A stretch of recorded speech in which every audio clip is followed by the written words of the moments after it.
Pat's Interference is brought to you by FanDuel, the exclusive wagering partner of the CLNS Media Network. So the Patriots, of course, did not land DeAndre Hopkins, but at the Boston Herald, I like to think that we landed the DeAndre Hopkins of the local Boston sports media scene, as I am very happy to not only just welcome Doug Kyed back onto the podcast, one of the quickest returns we've had onto the podcast, but my new teammate.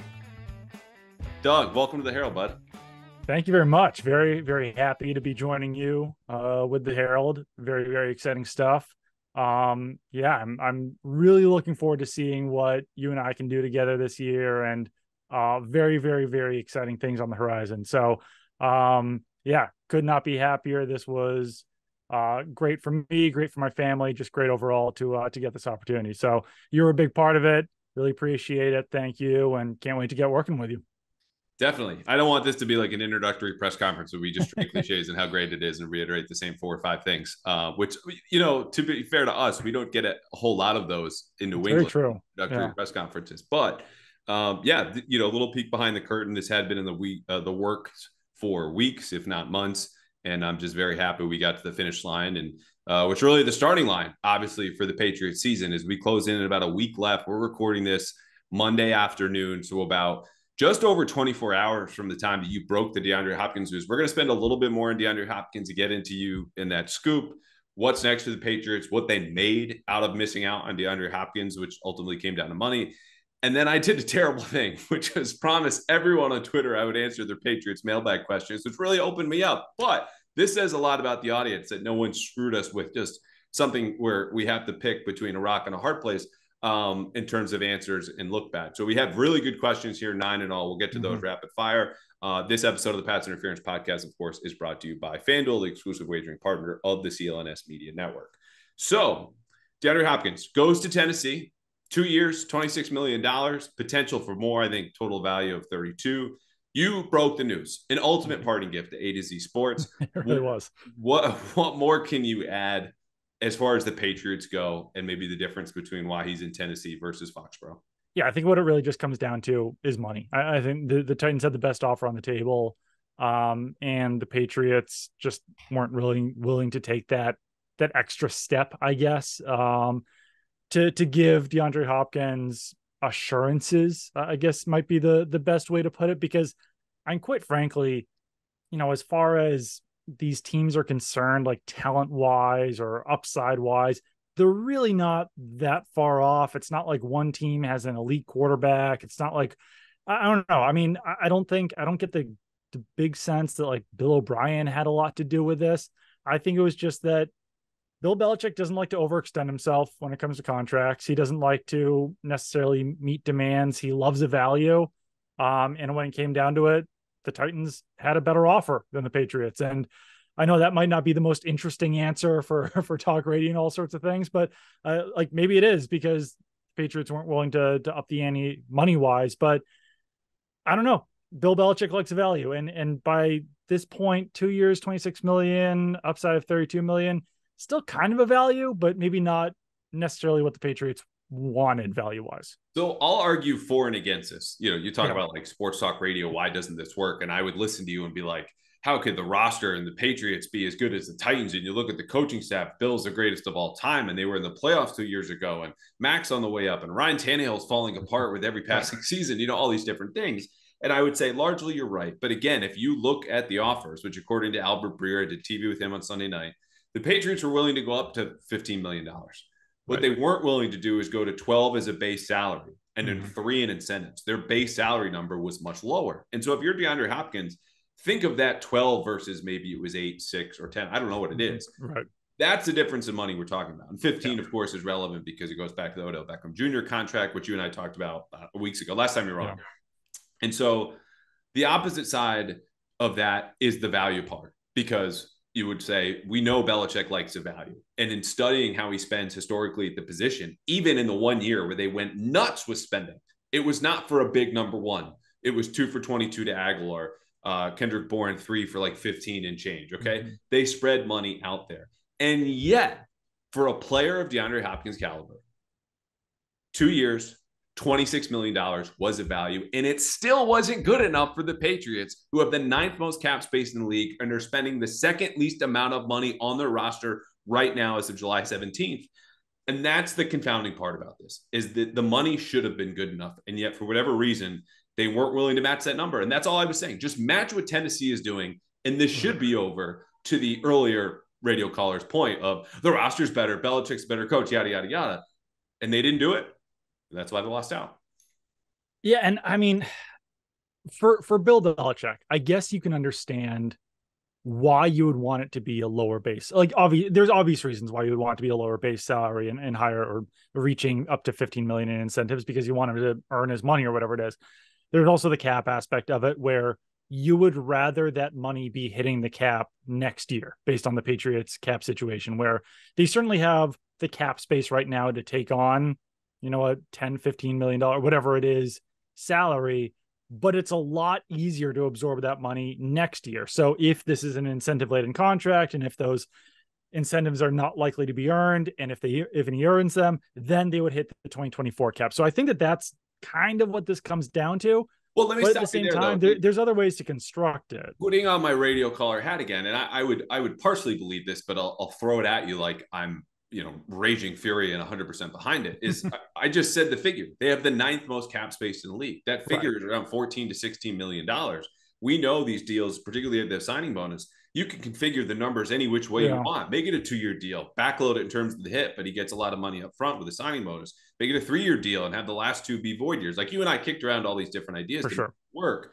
I get this standpoint of, you have less space now and you'll have next year, and the cap is going to go up next year.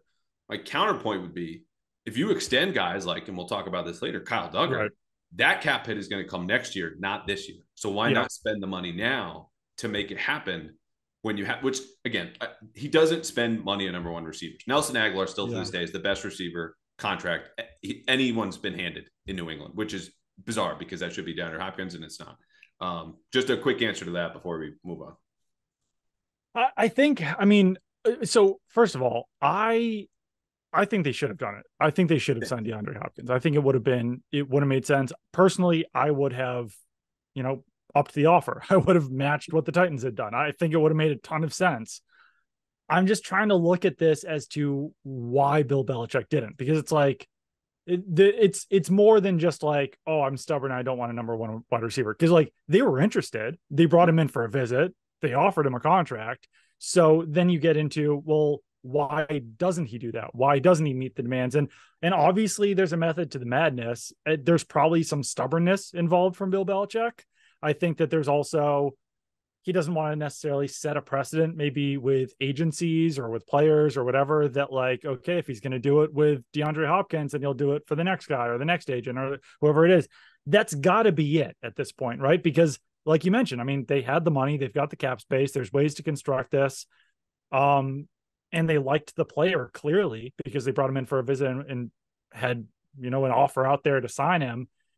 So there's got to be a method to this madness. And I think it is, obviously it's worked for years for Bill Belichick to not do this, to stand firm and stay pat and not match other offers and not overextend himself. But I do think that worked a lot better when Tom Brady was your quarterback and you were going to Super Bowls all the time, and maybe you could still convince those players to come, even if those assurances weren't there. So I don't know. Personally, I don't think Bill Belichick will ever really change his way of negotiations. I think that he'll probably retire before he would be willing to. But I'm curious to see if it ever does change. So I have 2 things to add to this, both of which I've said before, but I think are a good way to kind of wrap this up and lead into some conversations I had with a couple people within the team, just texting about reaction to this missing out on Hopkins. Number 1 of which is the Patriots think they're better than everyone else does. I tweeted about this Sunday. Not signing Hopkins is the clearest evidence of this yet. They are higher on Bill O'Brien's rival. Their current weapons, the ascension of Tyquan Thornton, Gesicki coming in, Hunter Henry bounce back year, Parker certainly, given they already extended him, and Juju Smith-Schuster, than everyone else. So they don't feel as much pressure as folks on the outside, Vegas, you and me, fans, Twitter, think that they should. The other part about this is I think the money is not so much, if I had to guess now, getting into Bill's mind, the cap implications or the cash actually spent. And again, we're going to talk a lot about cash here in the mailbag. It's what the money means. It represents leverage. It represents influence. It represents standing in the locker room, that as soon as you give a guy that contract, given his accolades and his resume, people are going to listen to him. And we know last year, the locker room, the culture was very fragile and broke in big parts, and specifically in offense. So Bill O'Brien can stitch that together. But the first time he butts heads with DeAndre Hopkins, not necessarily because they have a bad history, what are the young players going to do?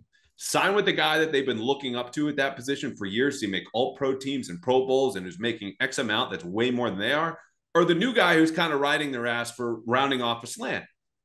That's a decision I don't think Belichick wants to have made. And so if he can't completely trust that player to represent the culture, I'm not saying he's a bad fit or those risks aren't worth happening, that's where I think he might have been reticent.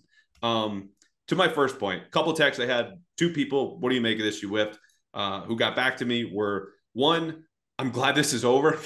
Like they had a sense of like, this has been hanging over my summer. The second was from a player who said, I thought we would get him and we didn't. Yeah.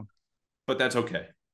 Which again, I think speaks to they feel better about themselves than the rest of us do. I'm not saying they're right. I don't think they are.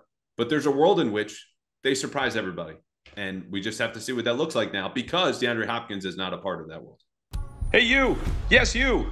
Take your first swing at betting MLB on FanDuel and get 10 times your first bet amount in bonus bets up to $200. That's right. Just bet $20 and you'll land $200 in bonus bets, win or lose. That's $200 you can spend betting everything from the money line to over-under to spreads, who you think is going to hit first home run or any home run at all. And that's all on an app that's safe, secure, and super easy to use. Plus, when you win, you get paid instantly. I have, and you should too, because there's no better place to bet on MLB than FanDuel, America's #1 sportsbook.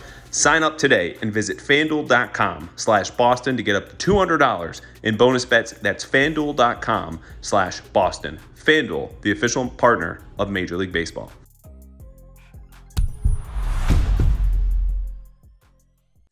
Yeah, I actually had someone get back to me literally minutes ago. So that timing worked out on this. And the sentiment is essentially that there's some disappointment about the decision within the team that, you know, that they didn't get to work with him, that he's not going to make the team better, that he's not coming on board. But I mean, there's, I think, still optimism about Kendrick Bourne on this team as well. And that was kind of a factor in this, in that from what I was hearing, there was a good possibility that Bourne was probably going to be on his way out if Hopkins was on the way in. That just, you know, the money wise, like paying Hopkins, Parker, Smith-Schuster, and Kendrick Bourne, all having cap hits in the $5 million plus range, probably didn't make a lot of sense when you got Tyquan Thornton on the team, when you got the two rookies. So there is still optimism about Kendrick Bourne. I think the team's excited to keep working with him. Kendrick Bourne obviously isn't DeAndre Hopkins, but he's a year removed from an 800-yard season when he was probably, I don't know, him and Jacoby Myers were pretty neck and neck in 2021 as far as who was the best wide receiver on the team. And I think that they're kind of counting on him to have a bounce back season with New England. So yeah, that's kind of the sentiment that I was getting, that there's disappointment, but optimism about Kendrick Bourne. I know that's not, it's not the greatest consolation prize for Patriots fans, but like Kendrick Bourne, this was quite possibly the difference between Kendrick Bourne being on the 2023 Patriots and not being on the 2023 Patriots. And I know that there's a lot of Kendrick Bourne fans out there among, Patriots fans. So first of all, I'm thrilled that came through as we're recording now. And it leans into, or it speaks to something that we brought up on this podcast before, is just the idea of a contract year. Kendrick Bourne, I don't think it's any surprise, is posting pictures and videos of himself. Well, A, that's period, end of story. That no surprise that's happening on Instagram. But B, that he looks like in much better shape. When he admitted he was overweight last year and seemed to be complacent after that 800-yard season you mentioned in 2021. The other part is they came very close, I can tell you, to trading him last year. And they had calls, including from a team in the division, another team in the AFC, and a third team, a separate contender, about him. The trouble is no team likes to sell low. And that's exactly what you would have done with Bourne, despite that 800-yard season, because he was late to a basically attendance meeting before a preseason game and got sent home, and was having a terrible camp. So whether we all want to look back and say it was Matt Patricia's fault, he was in the doghouse, blah, blah, blah, that's partly true. Kendrick Bourne walked himself most of the way into that doghouse back then. Now, I would count on some sort of Bourne bounce back. Will he have more yards than DeAndre Hopkins next year? Or as much of an impact? Probably not. But it's interesting that he's tied so closely to, he's the guy who would have been on the outside looking in, but we're really glad he's here because we missed out on the other guy. Yeah. But this could just be like person to person within the organization. Definitely. Well. You know, I mean, like is Joe Judge happy that Kendrick Bourne is back? I have no idea.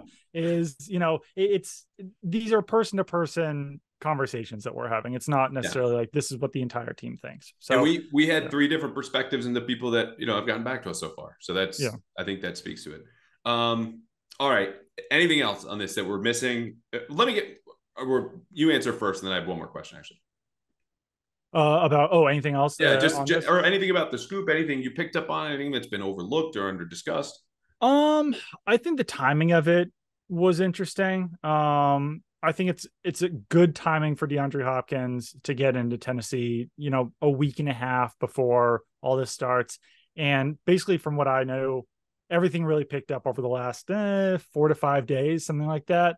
Things were pretty stagnant before then. So seems like the Titans really kind of worked hard to get this done over about last week or so, maybe a little bit less than that. So that's just the timing of it for anyone who's interesting. I don't think that this was necessarily like lingering and building for the last month. I think that this came together relatively quickly, that they were the ones who kind of maybe upped the offer or whatever it was to get this done within the last few days.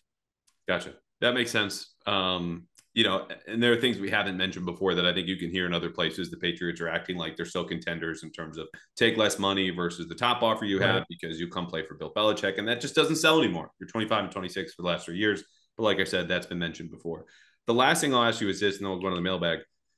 What are the chances that the Patriots and really 29, 30 other teams, let's call it 29, keep Arizona out of this, were right to lowball DeAndre Hopkins, who, yes, is 31, yes, was suspended last year for, an illegal substance, performance-enhancing drug, but is also a 3-time All-Pro and walks into virtually any building as the number 1 wide receiver. What are the chances he won't be worth the money he got in Tennessee? I don't know, like relatively high. It's a little scary, right? He's only played half the games over the last 2 seasons. He had the PED suspension. He's 31. Wide receivers don't really age into their 30s that well unless they're Jerry Rice or, a pretty rare player. So I think that there's some risk here. And you even just look at the Tennessee Titans. Everyone has made the same exact jokes, but like that's the same team that thought that Julio Jones was going to be a number 1 wide receiver. They had Randy Moss, they had Andre Johnson, they had Eric Moulds, they had all these guys in the last year or 2 of their career, and it didn't work out. And now the Titans are just kind of, swinging once again and seeing if DeAndre Hopkins will be that guy for them.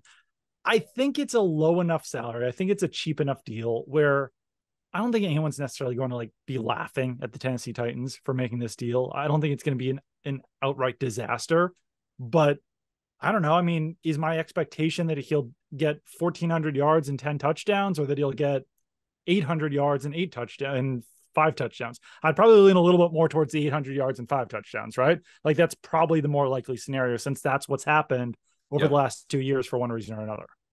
Well, we will get to see Patriots and Titans will have joint practices in mid to late August. And in the preseason game, I wouldn't count on seeing him for much of the preseason game, but Jack Jones, possibly Christian Gonzalez, Jonathan Jones, will see what they could have had in a teammate, DeAndre Hopkins, when they go down to Nashville. All right. Mailbag time, lots of topics. You'll see some overlap in terms of, why don't the Patriots spend any money? What are they going to do next? Blah, blah, blah. But some other different ones in here to keep us on our toes, which is why we love the mailbag. We want to know what you're hearing, what you're thinking out there in Patriots Twitter and Patriots fandom. So first one from Carlos. From a long-term standpoint, what is the most worrisome position group for the Patriots? Offensive tackle, wide receiver, or quarterback? A quarterback's an interesting one to throw in there, but I'd probably still go offensive tackle just because Trent Brown is 30, 31, something like that. Riley Reif is 35. Calvin Anderson, don't really necessarily look at him as a long-term starter. We have yet to see what Sidney Sow looks like at offensive tackle. It's just a position that you would love to have 10 years of a left tackle and right. Like, you love to have Nate Solder and Marcus Cannon in there, like the Patriots did in 2011 or whatever it is. You'd love to have those two young offensive tackles who can be starters for 6, 7, 8 years. And the Patriots don't have that right now. So they might have it in Mac Jones. They might have it in Tyquan Thornton. They might have it in, other wide receivers, Juju or Devontae Parker, whatever it is, for the next 3 or 4 years. There's basically no chance that the Patriots have their left and right tackle in 2025 on their current roster. So I would say offensive tackle. To that point, and I'm going to disagree with you in a second. Yeah. The first person to tweet me their Venmo handle, I will bet you $10 the Patriots select an offensive tackle. And we're speaking July 17th now, 2023. In the first 3 rounds of the 2024 NFL draft, $10, match it. I'm not giving you any odds. It just has to happen. Looking at this roster, forget the contract structures and lengths and yada, yada, yada. There's not enough young talent here. So $10, Venmo me your handle, and we'll put a bet and I'll bookmark it, whatever I need to do to remember. And then we'll see you in late April. My answer is quarterback. And for the simple fact that if you don't have a quarterback, a definitive franchise quarterback, little else matters. And it's not a cure-all. Ask the Chargers and Justin Herbert. But when you're stuck in this purgatory, as the Patriots have been, you've experienced it, you've watched it at home, you don't feel good about this. And we're in year 3 with Mac Jones, who, if he has a great year, you'll look at 2 of the last 3 years and be like, okay, he had a speed bump. That speed bump was Matt Patricia that, Bill Belichick threw in front, and Joe Judge, they pulled out the speed bump and Mac went on his way. Great. If he doesn't, you might be looking at the draft and looking at better odds for that bet I just made, because they might be having to take a quarterback and Mac Jones isn't it. But it's more speaks to just the important significance of the position relative to anything else. In the immediate future, absolutely offensive tackle is it. Next question. Corey, he wants to take a time machine. Quote, let's fast forward to Mayo's first year as head coach. Speaking, of course, about Jerod Mayo. Does Robert Kraft give him a blank check to spend real cash to fill out his roster to make sure he succeeds? Or will be a business as usual, being almost dead last with real cash spending? I'll go first. There's no blank check. Not anywhere, period, and not in the NFL with the salary cap. Yeah. I think Mayo will keep the infrastructure in place. Part of the reason he didn't want to leave is not only just he's virtually only known New England in his NFL career, really only known New England, but what Belichick has built here obviously works. You need some tweaks. You need to put some oil in the parts that are rusty or creak. So I think they'll have similar roster building practices. Does that mean, Matt Groh stays as the top personnel guy? I don't know. The only other thing I want to mention is this, because they'll spend money. To what degree? I don't know. No one knows. We're not in the time machine. The name I would keep an eye, or not keep an eye, just remember is Richard Miller, who's their cap guy. Yeah. And he's been here as long, if not a little longer, than Bill Belichick. He handles the contracts once principal terms are agreed to, years, amount of guaranteed money, how much. And the reason that's important is because he finalizes all the details, such as cash flow, when players are getting their signing bonuses, in what months, at what times, because he's aware of all of Robert Kraft's finances. So he makes some of those decisions. All I'm saying is when everyone looks at Belichick and Kraft, don't blame Richard Miller. But if there's one person who understands why they're not spending more money, it's definitely him. Yeah, I mean, not to be unfair, I guess I sort of disagree with the premise of the question, because I feel like the premise of the question is that Kraft isn't giving Belichick a blank check of spending and that he would do that for another head coach. Yeah, it's dripping with angst and sarcasm. Like, Corey's not happy. I get why. I just wanted to quote him verbatim. So I think that's what I would throw out there first is that, I don't think that this is like Robert Kraft being like, Bill Belichick, you can't spend this money. I think it's Belichick as much as anyone, that he just wants to spend wisely. He loves a value, and he's not going to overextend a contract just because it's Robert Kraft's money. He's working within the restraints of the salary cap. So I think that it's really more about, as you were kind of mentioning, who would be running the show as GM, even if it is Matt Groh, or if it's an outside candidate or whatever it is. I think that that's really where things could potentially change for the Patriots spending wise, or how they construct contracts. And if there's a new cap guy replacing Richard Miller, it goes further than just who's going to be the head coach, because I think that that's kind of bottom tier on what would decide how the Patriots spend money or how they sign free agents or anything like that. I think it has much more to do with who's going to be the GM, because if it's an interior candidate, if it's someone like Matt Groh, if it's someone who came up in the Patriot system, they're probably going to do it pretty similarly to Bill Belichick. One last note that just hit me, and this never comes up in any conversations because of things we just discussed or I mentioned about the quarterback, the uncertainty around Mac Jones. They can extend him almost as soon as the season is over. And if you want to do that, obviously those are going to be big numbers in the future. That might be why all the gunpowder is dry and being held right now in 24 and 25 and 26, as I tweeted the other day, and it went pretty far. But beyond that, I get it. I understand the frustration. I'm not sure where this lies, and we'll get into that because there are a couple more questions. Pivoting from finances to the roster again, from AR, number one, do you think they're in the mix for Dalvin Cook? Number two, why wouldn't Belichick philosophically extend for upgrades when the money to spend is so low and given their cap situation? Dalvin Cook, I doubt it. He doesn't spend for veteran running backs. And as far as the upgrades that he was alluding to, Hopkins being a clear example that they passed on, Belichick does not see value of paying market prices for players at certain positions. Wide receiver is number one. I just mentioned Nelson Aguilar got the best contract for a receiver. It was not among the top 10, 12, 15 highest paid players. He'll extend for tight ends. He's extended for offensive tackles. He's done it for corners. Safeties, they've been in the top 5 spending there almost every single year, but it's not at receiver. So the position has to align, the money has to align, and the player, and whether it's offensive tackle and free agency in the draft this year or receiver ever, sometimes that just doesn't line up. Yeah, as far as the Dalvin Cook thing goes, I don't think there's anything necessarily like, I don't know. I would be a little bit surprised, I guess, if Dalvin Cook was coming on. It's not something that I've specifically heard is that they're in on Dalvin Cook or anything like that. But they are kicking the tires on running back depth after James Robinson was released. I think that they look at that as a potential area of need, where they've got Ramondre Stevenson and then the 2 rookies from last year, Pierre Strong and Kevin Harris. They've got Ty Montgomery, JJ Taylor, but they do need depth at that position. I think that, they acknowledge that, and they are kicking the tires on depth at running back. I'm not sure if Dalvin Cook is one of those guys. Like I said, haven't specifically heard that, but certainly would not surprise me if there was a running back signing over the next week and a half, because they do look at that as an area of a potential upgrade. And why, I think you answered it pretty succinctly, like why Belichick isn't spending the money when they have it available. It's just, it needs to be the right fit for them. They don't value wide receiver in that way. And I think that they're also looking at DeAndre Hopkins as a player who's on the back end of his career. I think that they know that those risks that we were talking about earlier are there, and they just don't want to like pay him a top end salary if things are going to go south.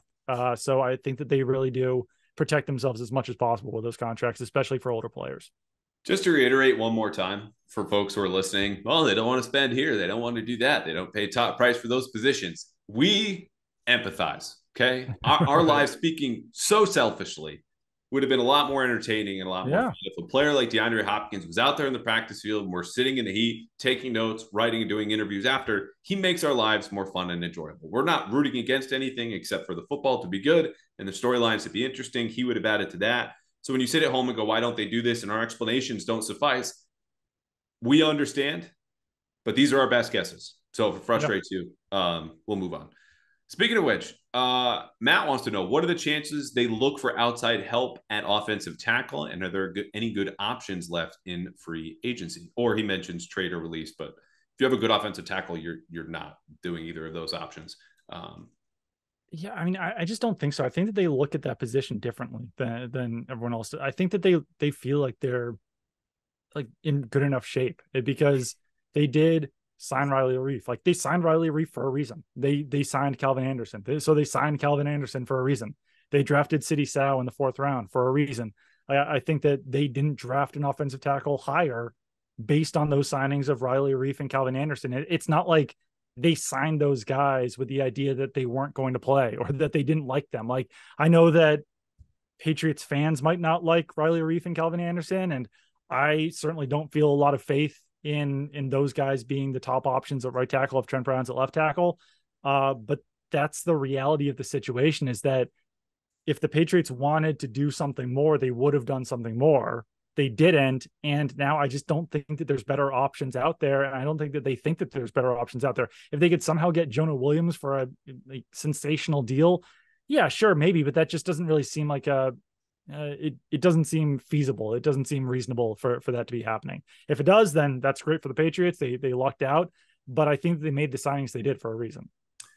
One more round of radio callers advocate here is you could go and say, hey, I listened to everyone in February and March, including this podcast, go Mike McGlinchey, Juwan Taylor, Orlando Brown. Pick one of them, sign him, fix the offensive tackle. Why didn't they do that? They had the money, they had the cash, yada, yada. And those players got, if not top 3 money, top 5, and definitely top 10 money, specifically in terms of guaranteed and total value of the contract.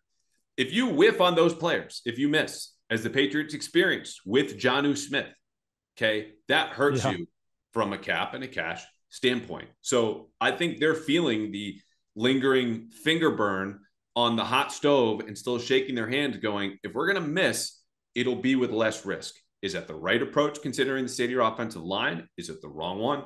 You choose. I'm just saying, yes, those players were available. Yes, I was advocating for them to make those signings.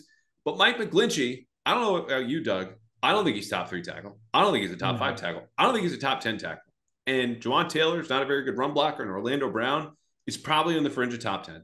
So when you pay for those type of players and don't get the return on investment, you need to make up for it somewhere else. What they're choosing to do is pretty much get the same amount of return on the investment you would expect, and that leads to kind of a mediocre roster. No, I think that's fair. I don't know. It would have been a lot of money. I think ideally you want to find your offensive tackle in the draft. And the Patriots haven't done it yet. But so the next best option financially or with the lack of risk is to basically do what the Patriots did this offseason, signed an older veteran, Riley Reif, signed someone who's been a pretty decent swing tackle in Calvin Anderson, and hope that one of those guys can fill in and be a pretty, average starter at one of those tackle positions. Yeah. Last one, because Matt asked for specific names and for agency. Right now, the top names you're looking at are George Fant and Eric Fisher. Jonah Williams rescinded his trade request from Cincinnati. Doesn't mean you couldn't pry him out from the Bengals. But George Fant gave up 5 sacks and had 7 penalties last year, according to PFF, averaged about 3 or 4 pressures allowed per game. Those are Connor McDermott numbers. And well, yeah, it's just like, you're not going to, that's not better than Calvin Anderson, really. It's a name, it's a guy that you could sign, but what's the point in signing that if you've already signed that guy back in March? Right. All right. Jono wants to know, now that we're past the Hopkins saga, what is one move each of you would like to see the Patriots make with roughly $16 million they have left? I'll go first because it's really quick. Extend Kyle Duggar. Give the man his money. This shouldn't be longer than a 3-year deal. He is 27 already, turning 28, I believe, later this year. But you're talking about a player who, by the end of this season, could be the best defender on your defense. And he plays not only just safety, he's up there in the box. He is a playmaker. And that was the last step he had to take was, okay, he's a good tackler. He's got decent range. He's so-so at man coverage and tight ends. What can he do for me in the turnovers department? And the way he just inhales film and talking to him about the interceptions that he made in the passes he jumps and then takes to the house because, oh, by the way, he was an all-time returner when he was in college. Give that man his money. I'll say something similar. I'd extend Mike Owenu, just because he's your best offensive lineman. He's probably your best offensive player right now. I know it's not gonna be cheap, but you have the cap space. Like, I don't know. I know that the Patriots might not ideally want to give Mike Owenu top 3 guard money just because it's an extension. It's a lot of money, whatever it is. They have so much cap space in 2024 and 2025 that you are better off extending the guy that is good in your system, that is your best offensive lineman right now, than going out in free agency and signing Jonnu Smith and Nelson Aguilar and Hunter Henry. It's going to be a lot of money, but sign the guys who are good. Sign the guys, like you said, Kyle Duggar. What a concept. Sign the guys that are good. Amen, Doug. I think we would make an excellent GM tandem once we're done here at the Boston Herald. What else are they going to do with that money? They have so much money. I don't know. That's what people want to know is who are the free agents out there? We just gave you George Fant and Eric Fisher. Right. And I think I heard everyone listening to this podcast prematurely snort at that answer. And you're right to snort. Like, it's not going to be Ezekiel Elliott. They don't pay older running backs. Marcus Peters is going to get roasted and gamble and then get benched if he comes here at corner. The names are not good. And it's not just a fit for the Patriots. The other 31 teams are telling everyone right now without a job, we don't want to pay you, at least right now, and not on your terms. So it's not like the market is full of DeAndre Hopkins. Right. They're not. I kind of like the idea of signing one of those veteran running backs who's out there. Like, I don't know how much Ezekiel Elliott wants right now. I don't know what the situation is right there. That's true. That's a guy who would probably make sense to come in, give him 100 carries, be great in blitz pick up, like just put him out there, share the role with Ramondre Stevenson. But that's not a lot of money. That's going to be like a minuscule part of the cap space the Patriots have in the future. But I would sign at least one other guy at that running back position, just so that you don't have to count on Ty Montgomery, Kevin Harris, and Pierre Strong to back up Ramondre Stevenson. I want to do this segment another time, but Ezekiel Elliott being strong in blitz pickup has to be somewhere in the top 5 tidbits that every broadcast analyst drops into a Cowboy game. That, by the way, it's like not this big revelation. Okay. We've heard this since his rookie year. Hell, I remember it covering a game or two of his in college when I was covering Penn State and they would play Ohio State. And it's like, wow, he's the best runner in the country and he will punch you in the mouth if you come into his backfield. Patriots love that. So I don't know. It's not anything I've heard. I don't want to put that out there like it's something that I've heard or anything like that, but it would make sense to me if he's willing to take a value contract, which he should, if he wants to play. You know what? Like I just said, we're in for the interesting. We're in for the good football. I think him, even in a third down role, even if he doesn't fit your, traditional third down prototype here in New England, could fit. But anyway, sign the good players. So moving on, Will, with DeAndre Hopkins signing out of the picture, where do we expect the remaining cap to go?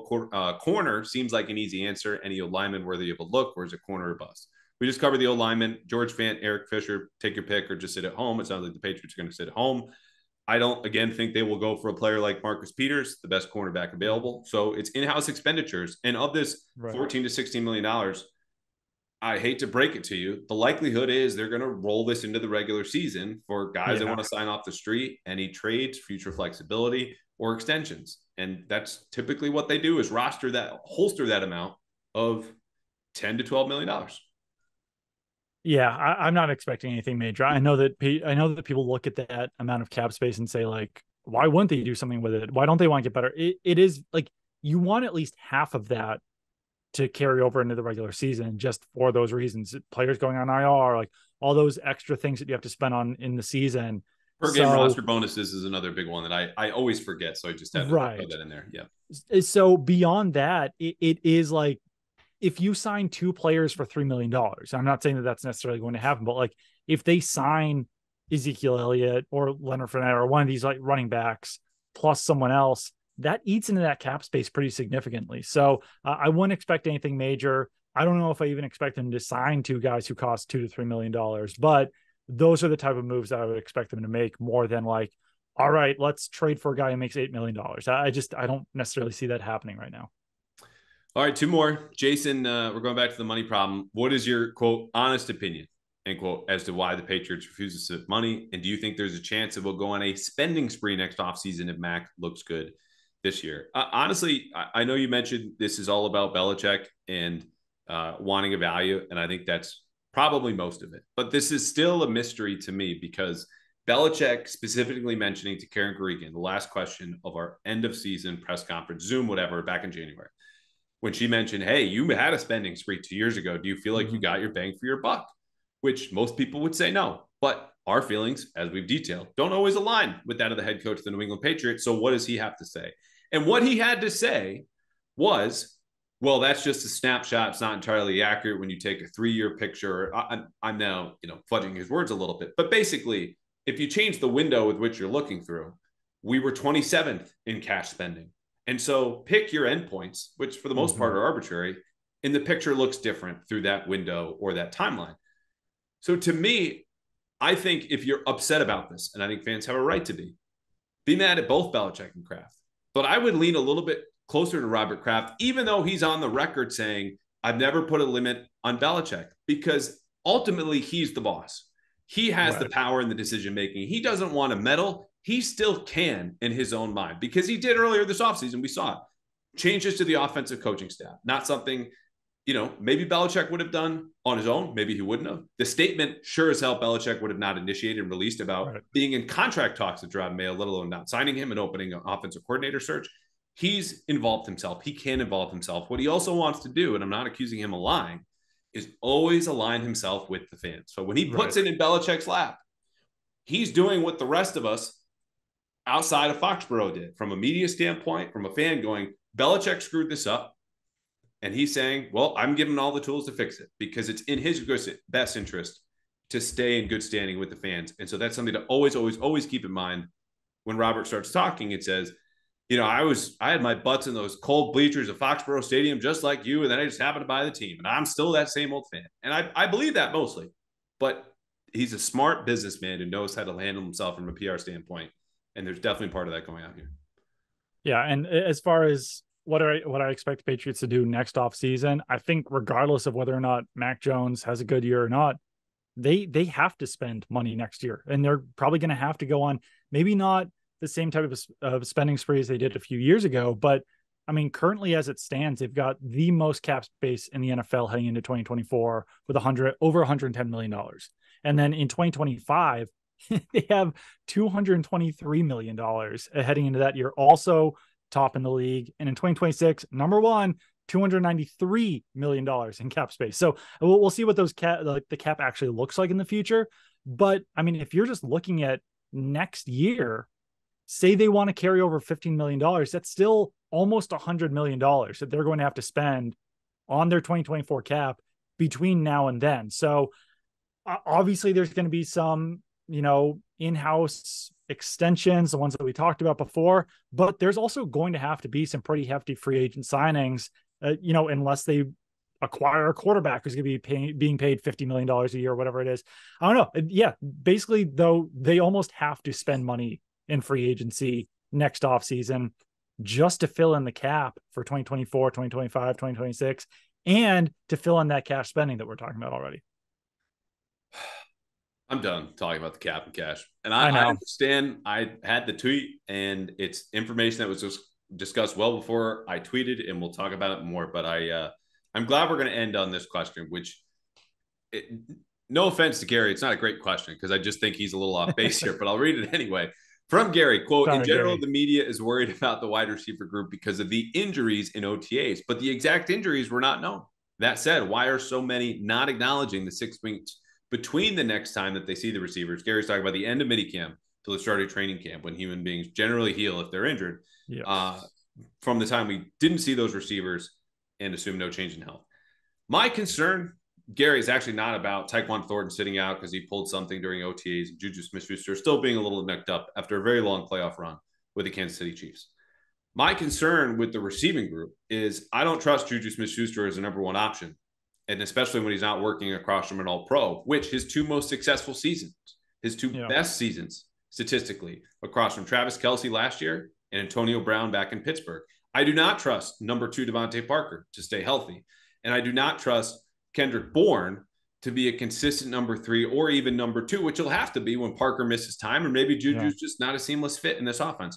That's where my concern lies, or concerns lie, because there are a lot of them. And then Tyquan Thornton, he had a lot of snaps last year, and I don't care if they probably would have started in week 1 if he had been healthy. He wasn't. He got set back. He's got all the speed in the world. How can you weaponize that? Bill O'Brien will do a better job. But the talent is the talent, and it's not great. And that's the big deal, as opposed to the concerns, which were real. And we haven't seen anything from Kayshon Boutte and Demario Douglas, and maybe they surprise. It would be great if they do. I'm all for competition, especially in training camp. But there's no overcoming the talent, and that's my issue. Yeah, I think that, I don't know. I mean, the talent is a little bit better maybe than it was last year, just because like Juju for Jacoby Myers is, you could, like, I don't know, it's pretty close. But just as far as pass catching talent, I think that Mike Gesicki has more of that than Jonnu Smith. Like, overall value, maybe similar, but I don't know. I don't love this. I don't know, the way that the Patriots go about building these pass catching options, where you have like 7 guys basically who are starting caliber options. If you look at like Ramondre Stevenson at running back, you look at the 3 wide receivers and actually the 4 wide receivers in Smith-Schuster, Parker, Bourne, and Thornton. And then you've got the 2 tight ends and Mike Gesicki and Hunter Henry. I would probably prefer to build a team where you know who your best 5 offensive pass catchers on the team are, rather than saying like, all right, we've got 7 or 8 guys and we'll kind of mix and match them. Some guys will only play 50% of the snaps, because I don't know how well you can gel as an offense using that methodology.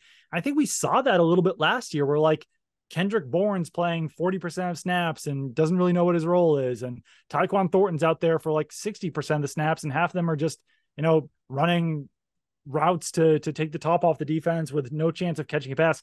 I would just prefer to construct the team a little bit differently. And the Patriots, I guess, were kind of stuck in this because a lot of guys were still under contract. But that would be my concern, is that you don't have that top end talent. You don't know who your best 5 are. And it's just going to be a bunch of mixing and matching and spreading the ball around, which certainly worked with Tom Brady at quarterback, but we haven't seen it work that well in the New England Patriots offense with anyone other than Tom Brady at quarterback. So that would be my concern. I think that, I don't know. Yeah, DeAndre Hopkins would have made them better. and he's not coming here. So it's unfortunate. Back to the beginning. I'll say this on a more optimistic note, that I said the talent is a talent, and that's true. The chemistry, though, part is crucial. And that's something we haven't hit on here. When you look at all of these different players aside from Juju, Kendrick Bourne, 3rd year with Mac Jones. Tyquan Thornton, 2nd year, might have a year 2 leap in him on his own. Devontae Parker and the issues with timing that we saw in the first 3 weeks of the season when all of Mac's interceptions were thrown in his direction. Not all Devontae Parker's fault, but some of them absolutely were. Those wrinkles should be ironed out, not only in a way that more time leads to better chemistry, but more time marked halfway by a change of offensive coordinators, and that offensive coordinator, Bill O'Brien, is a big upgrade, should really help. So I would bet on the chemistry being better. We saw how much that Brady's chemistry with certain receivers, allowed them to exceed what you would expect from just the receiver's talent. Like, it was a better fit in the offense. The trust, the timing allowed them to succeed in a way that they might not have in other different systems with other quarterbacks. Mac Jones, obviously is not Tom Brady, but that's something that I think should be mentioned, because if they do exceed expectations, we look back and go, well, hell, they didn't need DeAndre Hopkins. And Mike Gesicki, by the way, has excellent chemistry from what we've seen in very limited sample size. Yeah. It will be because of that connection that they've built over time, which you don't see as much in the league. So, yeah, I don't know about you, but that's all I got. Yeah, no, I mean, I also like the depth allows them to, if Juju Smith-Schuster, Devontae Parker, or these guys go down, like, they do at least have depth there. And you can put Mike Gesicki, you can have a 2 tight end offense. You can do different things. You've got Ty Montgomery who can play in the slot. Like, the depth is nice. It would just be nice if they had the depth with maybe one higher end option in the offense, but they don't. So I still think they can succeed. It just doesn't have as high of upside as they would have had if they had done something else. My cat is rubbing against me right now, and it's way too hot for that to be happening right now. Yeah, it's very hot in this room. I cannot crank the AC during the podcast, so I think it's time to go. Typically, the time I'd ask the guests to plug whatever they have coming. Whatever you have coming is in the BostonHerald.com, which I am so thrilled to have. Go pick up a paper today or read the story online. Doug, it's arrived, and there's no replacing Karen Garigian, obviously a longtime friend and colleague of ours, and someone who's very special to me. But we're going to give it a go. Really excited about the plans and content that we have coming. You're going to do the mailbags again, so if you want your questions asked and we didn't get them here, find Doug on Twitter. And anything else you want to tease? No, I'm just really excited for coverage, excited for training camp, excited to get going, and yeah, let's kill it. The Pats Interference Podcast is powered by FanDuel. Sign up now at FanDuel.com/Boston and claim your $200 bonus.